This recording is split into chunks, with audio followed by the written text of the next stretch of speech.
The president will decide what my role is and how I am to be deployed.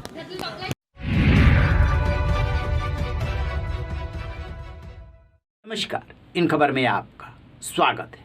लंबे अरसे के बाद, लगभग 2.5 दशक बाद कांग्रेस अध्यक्ष का चुनाव हो गया।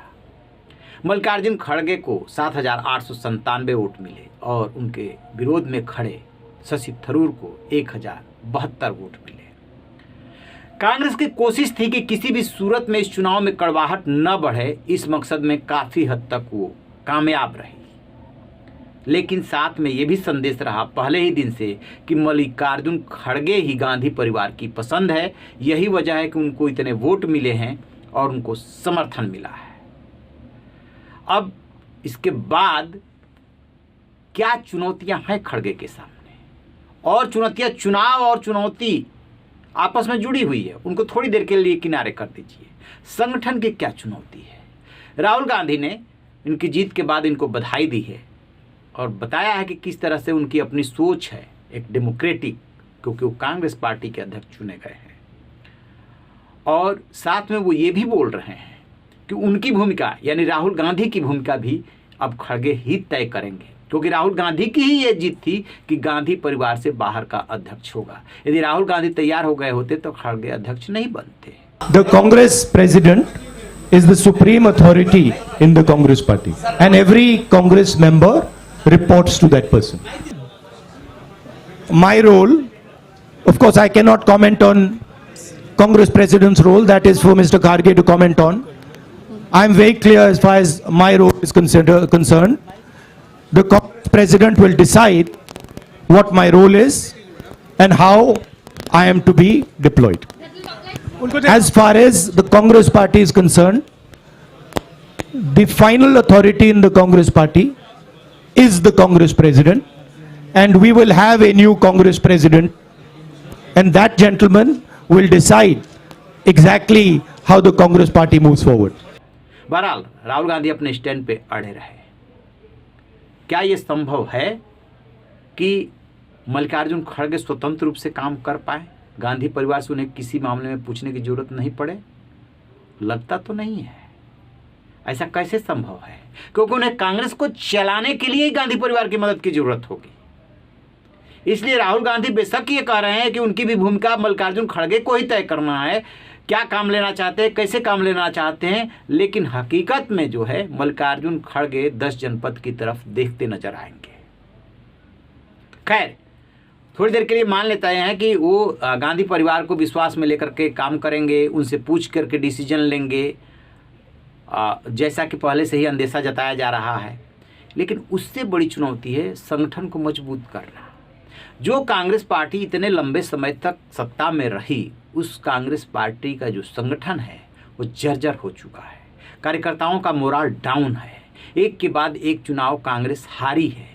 राज्यों में सिर्फ 2 राज्य ऐसी है जहां पे कि वो अपने बलबूते सत्ता में है, वो है छत्तीसगढ़ और राजस्थान।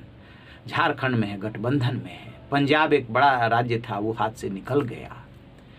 तो संगठन को मजबूत करना, और जो संतुष्ट गुट ने, G23 ने जो सवाल उठाए थे कि नीचे से ऊपर तक चुनाव होना चाहिए, अध्यक्ष हमेशा अवेलेबल होना चाहिए और जो पूर्णकालिक होना चाहिए, संदेश जाना चाहिए कि डेमोक्रेटिक पार्टी है और डेमोक्रेटिक ढंग से सिर्फ जो है आगे पीछे घूमने वालों को महत्व नहीं मिलता है, काम करने वालों को महत्व मिलता है। तो इस लिहाज से देखेंगे तो खड़गे की उम्र ज़्यादा है और चुनौतियां उससे भी ज़्यादा। निश्चित रूप से खड़गे को अनुभव है, लेकिन जो चुनौतियां हैं वो बहुत ज़्यादा है।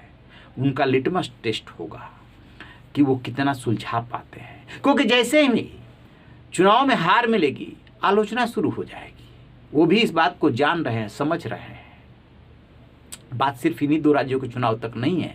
अगले साल 5 राज्यों से अधिक में चुनाव है, जिसमें कि मुख्य रूप से मध्य प्रदेश, राजस्थान, छत्तीसगढ़, तेलंगाना जैसे राज्य शामिल हैं। इनमें से 2 में कांग्रेस सत्ता में है, तो वो बड़ी चुनौती है। और उससे भी आगे 2024 के लिए अभी से जमीन तैयार की जाने लगी है। तो खड़गे के सामने अब ये चुनौती रहेगी कि वो 2024 के लिए ही जमीन तैयार करे, तभी तो जो विधानसभा चुनाव आएंगे बीच में उसको भी वो मजबूती से कांग्रेस पार्टी लड़ सकेगी। देखते हैं कितना कर पाते हैं, कितना नहीं कर पाते हैं, क्योंकि कांग्रेस की एक खास बात है, यहाँ बोलने वाले बहुत हैं और बीजेपी की तरह अनुशासन भी नहीं है। कांग्रेस दावा करती है कि वो लोकतांत्रिक पार्टी ही, यहाँ बोलने की आज़ादी है, विचारों की आज़ादी है, इसलिए बोलने की छूट है, तभी तो लोग बोल पाते हैं। बीजेपी में बोलने की छूट नहीं, इसलिए नहीं बोल पाते हैं। उसकी बात में एक हद तक दम हो सकता है, लेकिन जब चुनौतियों से निपटेंगे और नहीं निपट पाएंगे, हार मिलेगी, क्योंकि इतने दिन में ही तो, 1 महीने में तो कांग्रेस को मजबूत नहीं कर लेंगे। यदि हार मिलेगी तो जो आलोचनाओं का दौर शुरू होगा, उसमें जो अब अभी तक गांधी परिवार मिला हुआ था संतुष्टों को वार करने के लिए, खड़गे पे सारी बातें आएंगी, क्योंकि अध्यक्ष तो वही है। बेशक वो गांधी परिवार के सहयोग और सलाह से पार्टी को चलाएं, आएगा तो उन्हीं पे, क्योंकि अध्यक्ष तो वही है। ये उनके सामने सबसे बड़ी चुनौती रहेगी। तब देखते हैं कि सबको साथ लेकर के कैसे चलते हैं। वो बुजुर्ग हैं, राहुल गांधी यंग हैं, प्रियंका गांधी यंग है, जनरेशनल गैप है। जो काम 2012 में बीजेपी ने कर लिया था, अपना नेतृत्व परिवर्तन कर लिया था, लाल कृष्ण आडवाणी जैसे दिग्गज नेता को दरकिनार करके नरेंद्र मोदी के हाथ में नेतृत्व सौंप दिया था, वो काम राहुल गांधी को 2012 में उपाध्यक्ष बना करके आज तक 10 साल बाद कांग्रेस नहीं कर पाई। तो यहीं पे कांग्रेस पार्टी पिछड़ गई। जब अध्यक्ष का चुनाव हो रहा था तो यदि यंग चेहरा सामने आता तो शायद एक मैसेज जाता। बहरहाल अनुभवी चेहरा तो माने ही जाएंगे खड़गे। देखना है कि वो कांग्रेस को कैसे मजबूती दिलाते हैं और कैसे इन चुनौतियों से निपटते हैं। राहुल गांधी कह तो रहे हैं कि उन्हीं के निर्देशानुसार उनको काम करना है, उनकी भूमिका उन्हीं को तय करनी है, लेकिन क्या वास्तव में तय कर पाएंगे? क्या उसके हिसाब से राहुल गांधी और प्रियंका गांधी, सोनिया गांधी चलेंगी? इस पर नज़र रहेगी। रहिए बेखबर, देखते रहिए इन खबर। Thank you.